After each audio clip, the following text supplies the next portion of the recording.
আমের সৌন্দর্যে ঢেকেছে ফলের বাজার।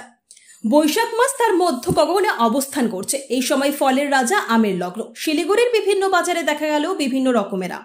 শিলিগুড়ির বিধান মার্কেটে বাজারে ফলের দোকানগুলিতে বিরাজ করছে ফলের রাজা আম। এই বিষয়ে ব্যবসায়ীরা জানিয়েছেন, বৈশাখ মাস পড়তেই বাজারে আসতে শুরু করেছে আম। তবে মালদার আম এখনো শিলিগুড়ির বাজারে প্রবেশ করেনি। অন্তত 10 থেকে 12 দিন পর মালদার বিখ্যাত ল্যাংড়া আম শিলিগুড়ির বিভিন্ন ফল বাজারে ঢোকার সম্ভাবনা রয়েছে।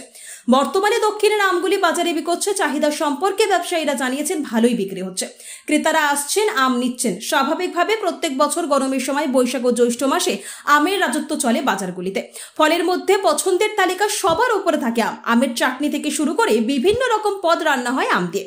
সেই কারণে অনেকে অপেক্ষা করে থাকেন আমের জন্য। এবছরও লক্ষ্য করা গেল ফলের বাজারগুলিতে আমের যোগান রয়েছে ভরপুর।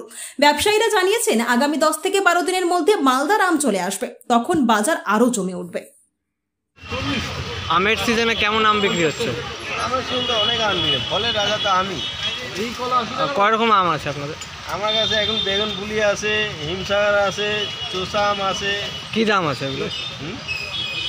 এগুলো আরে এখন 80 টাকা, 100 টাকা, 120 টাকা। হিমসাগর কত? হিমসাগর তো ওই কৃষ্ণনগরে এগুলো হিমসাগর আছে, 100 টাকা কিলো আছে, 80 টাকা কিলো আছে। আর বাকিগুলোর দাম কি আছে? গোলাপ বাদাম আছে, 120 টাকা কিলো আছে। কেমন বিক্রি হচ্ছে? ভালো বিক্রি হয়েছে। আম তো আমের সিজনে আমি বেশি বিক্রি হয়। আম ফলের রাজা আম। মালদার আম কি এসছে? মালদা আম আসলে তো অনেকই বিক্রি।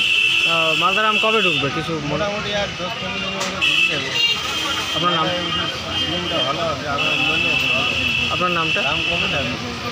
আপনার নামটা? আমার নাম বাবুল।